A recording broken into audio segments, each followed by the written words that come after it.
Les motocyclistes CRS, à leur tour, victimes de la révision générale des politiques publiques. Un tiers de leurs effectifs pourrait disparaître, soit 11 détachements sur les 30 que compte la France. Celui de Saint-Cyr-sur-Loire est directement menacé par ces suppressions de postes. L'unité de motards pourrait même tout simplement fermer.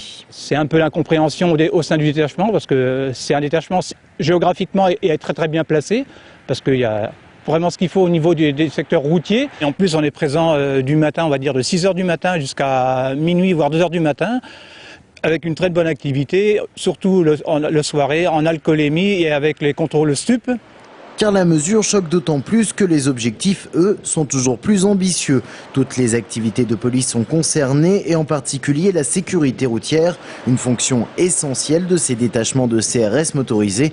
Et pourtant, les services de police se plaignent déjà d'un manque d'effectifs. Une de leurs priorités, c'est la sécurité sur les axes routiers, la sécurité routière.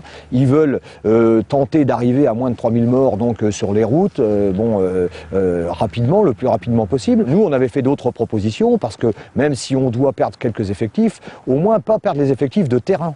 Parce que on a une unité de commandement qui se trouve à Rennes, où ce sont des gens qui travaillent essentiellement dans des bureaux, mais là, ce sont des gens de terrain. Quel devenir pour les motocyclistes de la CRS 41 de Saint-Cyr-sur-Loire? Difficile pour l'instant de le dire. Mais les détachements d'Orléans et de Poitiers sont également concernés par ces restructurations. Dans la région, seul Le Mans serait épargné.